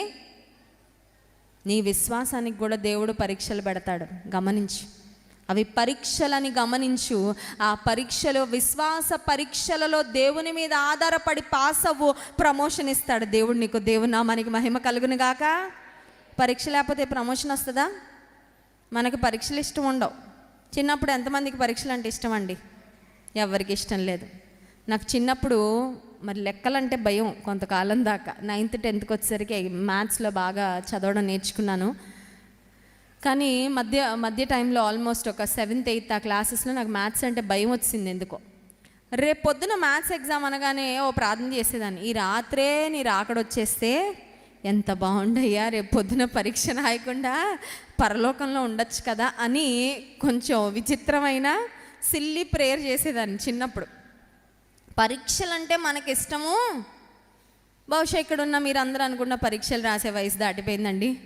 ఏదో అలా పాస్ అయిపోయి, ఏదో అలాగా చదివేసాం, ఏదో అలా ఉద్యోగాలు చేస్తాం, ఉద్యోగాలు చేయని వాళ్ళు పరీక్షలు రాసాం కానీ ఇప్పుడు ఎందుకు ఉపయోగపడుతున్నాయండి అని మీరు అనుకుంటున్నారు. కరెక్టే. భౌతికపరమైన చదువుల్లో మీరు రాసిన పరీక్షలు మీ జీవితానికి ఒకవేళ ఉపయోగపడచ్చు, పడకపోవచ్చు. కానీ ఆత్మీయ జీవితంలో మాత్రం దేవుడు మనకు పరీక్షలు పెడతారు. ఏంటా పరీక్షలు? నీ విశ్వాసానికి పరీక్ష. శోధన వచ్చిన ప్రతిసారి దేవుడు నిన్ను పరీక్షిస్తున్నాడు. గమనించు. వెన్ యు ఆర్ టెంప్టెడ్, రెండు పరిస్థితులు ఉంటాయండి. ఒకటి టెస్ట్, ఇంకొకటి టెంప్టేషన్. శోధన అనేది మన స్వకీయ దురాశల చేత మనం ఏడవబడి శోధనలో పడతాము. పరీక్ష అనేది దేవుడు పెడతాడు నీలో ఉన్న విశ్వాస పరిమాణాన్ని గమనించడానికి. అబ్రహామును దేవుడు ఏం చేశాడు? పరిశోధించాడనే మాట ఉంటుందండి. అబ్రహామును దేవుడు పరీక్షించాడు. అబ్రహాముకు తన కుమారుడు అంటే ఎక్కువ ప్రేమ, నేనంటే ఎక్కువ. అబ్రహాం రుజువు చేశాడు ఏమనంటే, దేవా నాకు నువ్వే ఎక్కువ. మరియ జీవితంలో కూడా మనం గమనించినట్లయితే ఆమెకు కొన్ని పరీక్షలు, ఏంటా పరీక్షలు? సమాజానికి భయపడుతుందా, నాకు భయపడుతుందా? సమాజం ఒకవేళ ఆమెను అవమానపరుస్తుందని ఆమె నాకు వద్దులే, దేవుని దూతతో ఆ ఆఫర్ ఇంకా ఎవరికన్నా ఇవ్వండి, నా వల్ల కాదు, నా వయసు సరిపోదు, నా అనుభవం సరిపోదు, నాకు టెన్షన్ వచ్చేస్తుంది, ఏమైనా మాట్లాడిందండి? ఇదిగో ప్రభు దాసురాలను, నీ మాట చొప్పున నాకు జరుగును గాక. మరియ జీవితంలో మనం ఏం చూస్తామంటే విధేయత చూస్తాం. ఆమె ఒక కన్యక అనే మాట ఉంటుందండి. ఆమె తన కన్యత్వాన్ని కాపాడుకుంది, పరిశుద్ధమైన జీవితాన్ని జీవించిన స్త్రీ అని గమనిస్తాము. ఆమె దేవుని దయను సంపాదించుకుందండి. ఏం సంపాదించుకుంది? దేవుని దయ సంపాదించుకోవడం కోసం మనం ప్రయాసపడాలి. దేవుని నామానికి మహిమ కలుగును గాక. అన్నిటి కోసం ప్రయాసపడతాం, దేవుని దయ కోసం తప్ప. ఉద్యోగంలో ప్రమోషన్ కొరకు ప్రయాసపడతాం, మనుషుల దృష్టిలో మెప్పు పొందడానికి ప్రయాస పడతాం, కుటుంబాన్ని మంచిగా నిలబెట్టుకోవడానికి ప్రయాసపడతాం, మంచిదే. దేవుని దయ కొరకు తాపత్రయం ఉందా? Are you craving for God's favour? Are you asking for God's favour? దేవా నీ దయ నాకు ఇవ్వు అని ఎప్పుడైనా అడిగావా? మరియను చూడగానే దేవుని దూత పలికిన మాట, దయాప్రాప్తురాలా, నీకు ఇంగ్లీష్ బైబిల్లో ఉంటుంది, you who are highly favoured. ఏంటంట? దేవుని దయ ఎక్కువ పొందుకుందంట. దేవుని నామానికి మహిమ కలుగును గాక. ఇప్పుడు మరియను దేవుడు జ్ఞాపకం చేసుకొని పరిశుద్ధాత్మ శక్తి వలన ఆమె గర్భం ధరించిన తరువాత మరియలో ఒక శ్రేష్టమైన లక్షణాన్ని చూస్తాం. చూడండి 47వ వచనం, లూకాసు వార్త 1వ అధ్యాయం 47వ వచనం. ఆయన తన దాసురాలి దీన స్థితిని, she was humbling her self. యేసు ప్రభువుకు తల్లి కాబోతున్నానంటే మరి చిన్న విషయమా? చెప్పాలి. కొన్నిసార్లు కొంతమంది ఆశీర్వాదం వచ్చేదాకా దీనులుగా ఉంటారు, ఆశీర్వాదం రాగానే ఎక్కడో ఎక్కి కూర్చుంటారు చెట్టు మీద. అర్థమవుతుందండి? ఆశీర్వాదాలు వచ్చే వరకు, కష్టాలు తీరే వరకు దీనులుగా ఉంటారు. ఒక్కసారి దేవుడు వారిని జ్ఞాపకం చేసుకొని హెచ్చించాక ఇంకెవ్వరూ కనబడరు. ఇప్పుడు మరియ స్టేటస్ ఏంటంటే, ఎలిజబెత్ కూడా ఆ ముందు వచనాల్లోనే నా ప్రభు తల్లి నా యుద్ధకు వచ్చుట నాకెలాగూ ప్రాప్తించిన అనగానే మరియ గర్వపు స్వభావం కలిగిందైతే వెంటనే కళ్ళు నెత్తికెక్కేయాలి, కానీ ఎక్కలేదండి. Mary was very humble. మరియ గర్భంలో యేసయ్యను మోస్తూ చాలా చక్కని దీనత్వాన్ని కలిగిన స్త్రీగా చూస్తున్నాం. దీన మనస్సు అనే వస్త్రము ధరించుకున్న స్త్రీగా చూస్తున్నాం. ఆమె దేవుని స్తుతిస్తూ ఈ మాట పలుకుతుంది, ఆయన తన దాసురాలి దీన స్థితిని కటాక్షి. నా దీన స్థితిలో దేవుడు నన్ను జ్ఞాపకం చేసుకున్నాడు, ఈ ఉన్నతమైన కృప నాకు ఇచ్చాడని మరి తన దీనత్వం కలిగి దేవుణ్ణి ఘనపరుస్తున్నట్లుగా మనం చూస్తున్నాం. అంత మాత్రమే కాదు, మరియ జీవితంలో మనం గమనించినట్లయితే సాకులేమీ చెప్పలేదండి. ఏమన్నా సాకులు చెప్పిందా? దేవునికి సాకులు చెప్పేవారు అవసరం లేదు. చాలాసార్లు మన సాకులు చెప్తా, వీ హ్యావ్ ఎక్స్క్యూజెస్. వాక్యం ఎందుకంటే కంఠస్థం చేయడంలో గుర్తుండదండి. మరి పక్కోళ్ళు తిట్టిన తిట్లు గుర్తుంటాయో? చాలా బాగా గుర్తున్నాయండి. రెఫరెన్స్లు అసలు గుర్తుండట్లేదండి. మరి బ్రెయిన్ అంతా అనవసరమైనవి నింపేసుకున్నావు కదా, ఆ సీరియళ్ళు, ఈ సీరియళ్ళు, ఈ లోక వార్తలు, ఆ ముచ్చట్లు. పక్కింట్లో ఏం జరుగుతున్నాయో బాగా గుర్తుంటాయి, బాగా ఫాలో అయిపోతారు, కానీ వాక్యం మాత్రం ఫాలో అవ్వరు. మరి అవన్నీ నీ మెదడులో నింపుకుంటున్నప్పుడు దేవుని వాక్యానికి చోటు ఎక్కడుంటుంది నీ మనసులో? చాలాసార్లు మనం దేవునిలో ముందుకు ఎదగకుండా, సాగకుండా సాకులు చెప్తూ, టైం లేదండి, ఉపవాస ప్రార్థనకి ఎందుకు రాలేదమ్మా, టైమే లేదండి. మరి టైం ఎందుకు ఉంటుంది? మరి వ్యర్థమైన వాటిలో సమయాన్ని నువ్వు గడిపేస్తున్నావు, అందుకే నీకు టైం దొరకట్లేదు. You don't have time for prayer, you don't have time for church, you don't have time for meditation. దేవుని వాక్యాన్ని ధ్యానించడానికి సమయం దొరకట్లా, ప్రార్థన చేయడానికి సమయం దొరకట్లా, సువార్త ప్రకటించడానికి సమయం దొరకట్లా, మందిరానికి రావడానికి సమయం దొరకట్లా, పరిచర్య చేయడానికి సమయం దొరకట్లా. సువార్త ప్రకటించి ఎవరైనా ఫోన్ చేసి ఎవరైనా దర్శించి ప్రోత్సహించాలంటే సమయం దొరకట్లా. ఎందుకంటే వ్యర్థంగా నీ సమయాన్ని వేస్ట్ చేస్తున్నాం. మరియని మనం గమనించినట్లయితే దేవుని దూత వచ్చి అమ్మా నువ్వు దయాప్రాప్తురాలువు, నీవు పరిశుద్ధాత్మ వల్ల గర్భం ధరించబోతున్న మాట చెప్పగానే నో ఎక్స్క్యూజెస్. ప్రశ్న అడిగింది, ఇది ఎలా జరుగుతుంది, నేను పురుషుని ఎరగని దాన్నే అని. పరిశుద్ధాత్మ శక్తి వలన అది జరుగుతుంది అనే మాట మరి దేవుడు ఆమెతో మాట్లాడిన తర్వాత మరియను మనం గమనించినట్లయితే she had nothing more to speak. ఇదిగో ప్రభు దాసురాలను, నీ మాట చొప్పున నాకు. మరియ ఒకటి నమ్మిందండి, ఏమనంటే దేవుడు ఆమెకు ఆయన తల్లిగా ఉండే మహాభాగ్యం ఇస్తే తల్లిగా ఆ బాధ్యతలు నిర్వర్తించడానికి కూడా ఆయన సమయోచితమైన సహాయం ఇస్తాడని మరియ నమ్మింది. దేవుని నామానికి మహిమ కలుగును గాక. నీకు 2 పిల్లల్ని ఇచ్చాడు దేవుడు, వాళ్ళని ఎలా పెంచగలనని బాధపడుతున్నావు కదా. పిల్లల్నిచ్చిన దేవుడు పెంచడానికి జ్ఞానం ఇవ్వడా? పిల్లల్నిచ్చిన దేవుడు పెంచడానికి సామర్థ్యం ఇవ్వడా? ఉద్యోగం నీకు వచ్చింది కరెక్టే, ఈ ఉద్యోగం నేను చేయగలనో లేదో అని బాధపడుతున్నావు. ఉద్యోగం ఇచ్చిన దేవుడు నువ్వు ఆయన మీద ఆధారపడితే నీ ఉద్యోగ బాధ్యతలని నమ్మకంగా నిర్వర్తించడానికి ఆయన కృపనివ్వడా? చాలాసార్లు మనల్ని మనం చూసుకొని బలహీనపడిపోతూ ఉంటాం. నా వల్ల అవుతుందా, నేను చేయగలనా? Mary could say that. మరియ చాలా సులభంగా చెప్పచ్చండి, ఎందుకంటే ఆమె మీద దేవుడు పెట్టిన బాధ్యత చిన్న బాధ్యత కాదండి. లోకరక్షకుణ్ణి ఒక యవ్వనస్తురాలు కన్యకగా ఉన్న ఆమె మోయడం ఏంటి? అయ్యో ఐఎమ్ ఓవర్వెల్మ్, నా వల్ల కాదేమో, నేను చేయలేనేమో ఈజీగా చెప్పచ్చు. మరియ చెప్పలా, ఎందుకంటే మరియ నమ్మింది, దేవుడే నా లోపల ఉన్నాడు, దేవుడే నాకు తోడుగా ఉంటే నేను ఏం చేయాలో అవన్నీ చేయడానికి ఆయన నాకు సహాయము చేస్తాడు. దేవుని నామానికి మహిమ కలుగును గాక. మన లోపల ఉన్న దేవుడు, మన హృదయంలో నివసిస్తున్న పరిశుద్ధాత్మ దేవుడు, ముందు వెనకాల మనల్ని ఆవరించిన దేవుడు, నా సన్నిధి నీకు తోడుగా వచ్చునని వాగ్దానం చేసిన దేవుడు, నిన్ను విడువని ఎడబాయినని వాగ్దానం చేసిన దేవుడు, నీ జీవిత సమస్యలలో, సవాళ్ళలో, కష్టంలో నీకు తోడుగా ఉండి నిన్ను గట్టెక్కించడా? ఎందుకు బాధపడుతున్నావు? ఎందుకు ఏడుస్తున్నావు? నాకెవ్వరు లేరని ఎందుకు కంగారు పడుతున్నావు? మరి ఆ సమయంలో టెన్షన్ పడచ్చు, యోసేపు ఏమంటాడు అని. యోసేపుతో మాట్లాడే బాధ్యత, యోసేపు మనసును సిద్ధపరిచే బాధ్యత ఎవరు తీసుకున్నారండి? నువ్వు దేవుని చిత్తం చేయి, నీకు సహకరించే వాళ్ళని దేవుడే పంపిస్తాడు నీ పక్కకి. దేవుని నామానికి మహిమ కలుగును గాక. That's not your job, he will send you.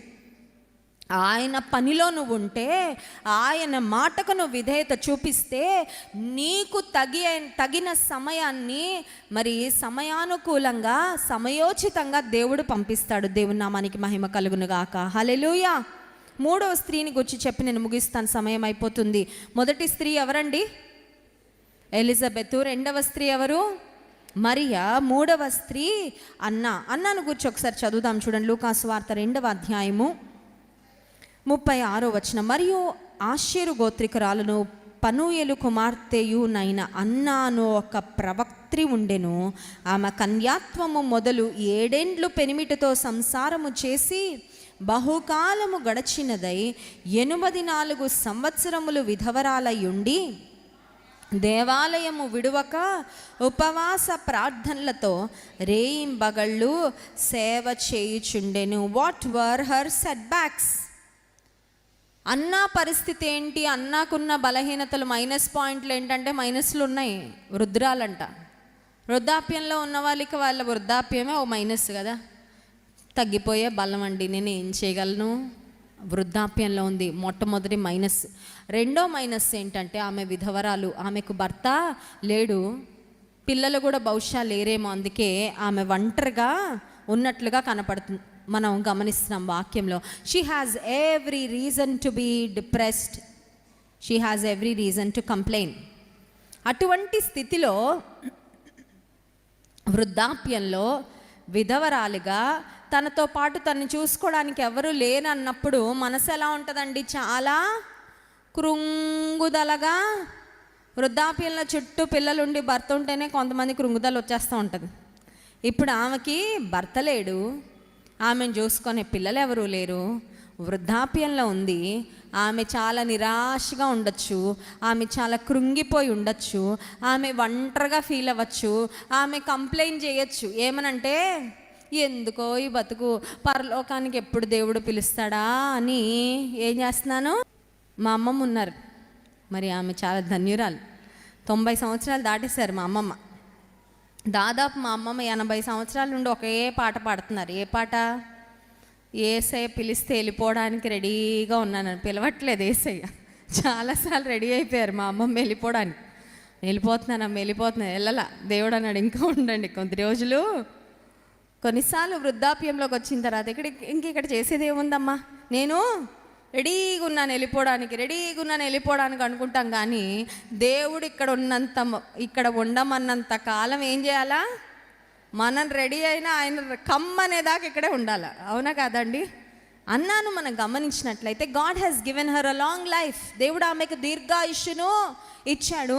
ఆమె తన సమయాన్ని ఎలా సద్వినియోగపరుచుకుంటుంది అని మనం ఆలోచన చేస్తే ఆమె ఒక ప్రవక్త్రిగా ఉందంటండి. 36వ వచనం, అన్నాను ఒక ప్రవక్త్రి. పురుషులే కాదండి, ప్రవక్తలు, స్త్రీలు కూడా దేవుని చేతిలో ప్రవక్త్రిలుగా వాడబడ్డారు. దేవుని నామానికి మహిమ కలుగును గాక. వ్యర్థమైన మాటలు నీ నోట రానివ్వకుండా ఉంటే దేవుడు నీ నోటిని కూడా వాడుకుంటాడు ఆయన మాటలు ప్రకటించే నోరుగా. అన్న ఒక ప్రవక్త్రిగా ఉంది. రెండవదిగా మనం చూసినట్లయితే ఆమె దేవాలయమును విడువక అనే మాట ఉంది. చూసారండి ఆ మాట?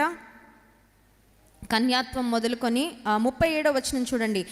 84 సంవత్సరములు విధవరాలయుండి దేవాలయము విడవక ఏం విడిచిపెట్టట్లేదంట? వృద్ధాప్యంలో ఉన్నవారు మంచాన్ని విడిచిపెట్టరు చాలాసార్లు. అవునా కదా? పడుకోవడం, భోంచేయడం, పడుకోవడం అలాగ ఉంటుంది కొన్నిసార్లు. కానీ ఈమె దేవాలయాన్ని విడిచిపెట్టట్లా, ఎడతెగక దేవుని మందిరంలోనే ఉంటూ ఉంది.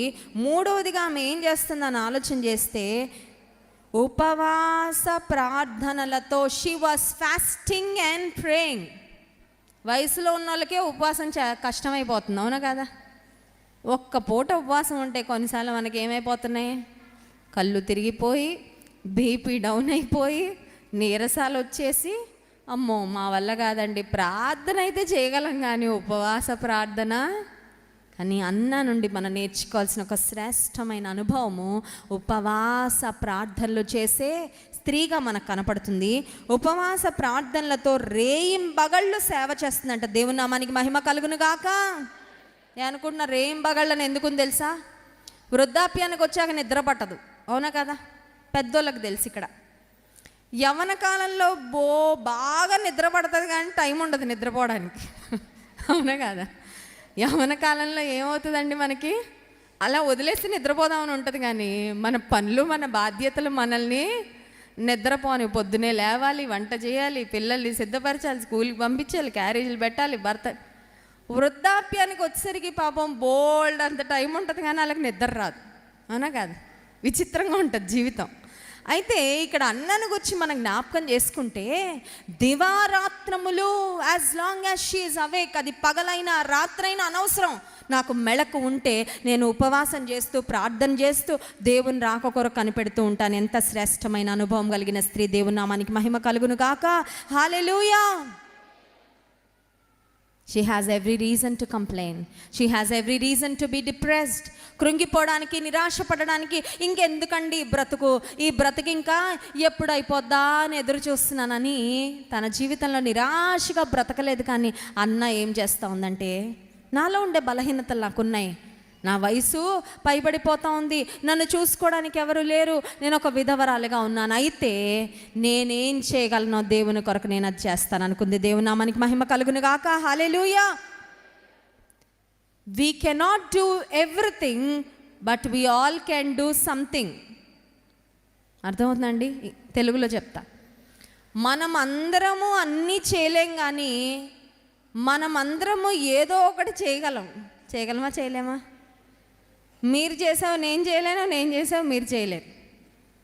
అందరము అన్నీ చేయలేము కానీ దేవుడు మనకిచ్చిన జీవితంలో, దేవుడు మనకిచ్చిన శక్తి, సామర్థ్యము, సమయము, బలము, తలాంతులు, కుటుంబము, వనరులు, వాటితో ఏదో ఒకటి చేయగలం దేవుని కొరకు. ఈ ముగ్గురు స్త్రీలలో కామన్గా మనకు కనపడేది ఏంటంటే, ముగ్గురిలో లోటుపాట్లు ఉన్నాయి, ముగ్గురికి సమస్యలు ఉన్నాయి, ముగ్గురు మరి కొన్ని భయంకరమైన పరిస్థితులు గుండా వెళ్ళారు. కానీ they did not use those things as excuses from following the lord and serving him.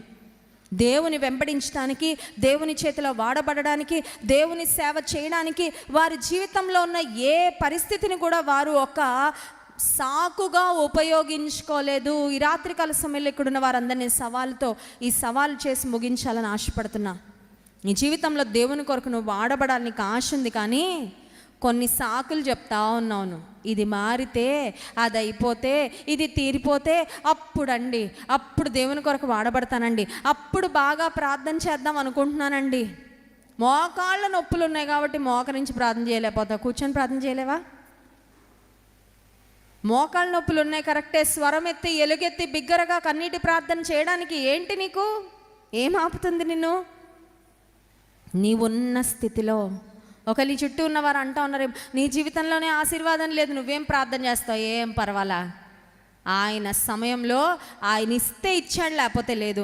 నేను మాత్రం ప్రార్థించకుండా ఉండలేను, నేను మాత్రం దేవుని వెంబడించకుండా ఉండలేను, నేను మాత్రం దేవుని సేవించకుండా ఉండలేను, నేను మాత్రం దేవుని వెంబడించకుండా ఉండలేను, నేను మాత్రం దేవుని కొరకు జీవించకుండా ఉండలేను. అటువంటి సమర్పణ నీ జీవితంలో ఉందా? చాలాసార్లు స్త్రీలుగా మనం కొన్ని ఆలోచనలు కలిగి ఉంటామండి. పెళ్ళి కాని స్త్రీలు అనుకుంటారు, పెళ్ళి ఆలస్యం అయిపోతూ ఉంటే పెళ్ళి లేని బ్రతుకు వేస్ట్ అనిపిస్తుంది కొంతమందికి. ఇంకెప్పటికీ ఇలా ఒంటరిగానేనా ఉండేది? వివాహం ఇంకెప్పటికవుతుందో? ఈ జీవితం ఇంకా వివాహం లేకపోతే ఐఎమ్ ఇన్కంప్లీట్ అని అనిపించవచ్చు నీకు. వివాహం అయిన తర్వాత ఒకవేళ ఇంకా గర్భఫలం లేకపోతే నీకు అనిపించవచ్చు పిల్లలు లేని బ్రతుకు, దిస్ ఈజ్ ఇన్కంప్లీట్. ఒకవేళ వివాహం అయిన తర్వాత భర్తే నీ సర్వస్వం అనుకొని నువ్వు బ్రతుకుతూ ఉండగా ఒకవేళ సడన్గా నీ భర్తను దేవుడు తన రాజ్యానికి పిలుచుకున్నప్పుడు నీకు అనిపించవచ్చు భర్త లేని బ్రతుకు చాలా భయంకరమైన బ్రతుకు, నేను బ్రతకలేకపోతున్నాను, ఈ విధవరాలి బ్రతుకు నీకు అనిపించవచ్చు. కానీ రాత్రికాల సమయంలో ఒక మాట చెప్పాలని ఆశిస్తున్నాను. ఒకవేళ పెళ్ళి కాకపోయినా, ఒకవేళ డబ్బు లేకపోయినా, ఒకవేళ ఉన్నతమైన స్థాయిలో నువ్వు లేకపోయినా, నీకు పిల్లలు లేకపోయినా, ఒకవేళ నీ భర్తను నువ్వు కోల్పోయినా, నిన్ను ఆదరించే వారు ఎవరు లేకపోయినా, నీ జీవితం ఇన్కంప్లీట్ అనుకోవద్దు. యేసయ్య లేకపోతే మాత్రమే నువ్వు ఇన్కంప్లీట్, ఇంకేమి లేకపోయినా నువ్వు కంప్లీటే. దేవుని నామానికి మహిమ కలుగును గాక. హల్లెలూయా. అది లేకపోతే నేను ఉండలేను, ఇది లేకపోతే నేను ఉండలేను, అది లేకపోతే నా బ్రతుకు వేస్ట్ అనుకోద్దు. యేసయ్య లేని బ్రతుకు కన్నా దౌర్భాగ్యమైన బ్రతుకు ఇంకేది లేదు. ఒకవేళ యేసయ్య నీకు తోడుగా ఉంటే ఏమి లేకపోయినా నీ బ్రతుకును బ్రహ్మాండంగా నడిపిస్తాడు ముందుకు. ఎందుకంటే మనల్ని నడిపించేది ఈ లోకంలో ఏ శాశ్వతం కాదండి. ఏదైనా శాశ్వతమా? ప్రేమించి బాగా పిల్లలు అంటారు. పిల్లలు పెరుగుతారు, పెద్ద అవుతారు, పెళ్ళిళ్ళు అయిపోతాయి, ఉద్యోగాలు వస్తాయి, ఎక్కడికో వెళ్ళిపోతూ ఉంటారా పిల్లలు? భార్యకు భర్త, భర్తకు భార్య, వారి టైం వచ్చినప్పుడు వారు వెళ్ళిపోతారు, నీ టైం వచ్చినప్పుడు నువ్వు వెళ్ళిపోతావు. ఎవరు శాశ్వతం అండి? ప్రభు ఒక్కడే మనకు శాశ్వతుడు. నీకు ఆయనతో ఉన్న బంధము గట్టిగా స్థిరమైన బంధంగా ఉంటే you will live a life of fulfilment. అది లేదు, ఇది లేదని బాధపడుతూ డిప్రెషన్లో కృంగిపోతూ నువ్వు నీ జీవితాన్ని ఒక మాటలు చెప్పాలంటే సఫరింగ్తో బ్రతకో.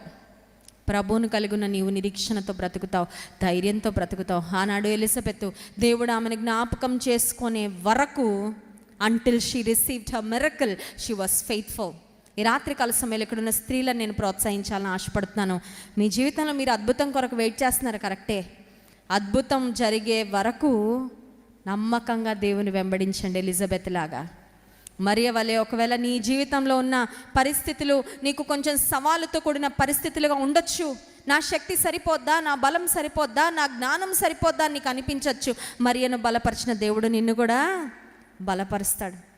యేసయ్య ఎంత గొప్ప దేవుడు అంటే అండి, మరియ తన తల్లి ఎంతో ప్రేమించింది యేసయ్యను. యేసయ్య కొరకు ఎన్నో అవమానాలు భరించింది, యేసయ్య కొరకు ఎన్నో నిందలు భరించింది.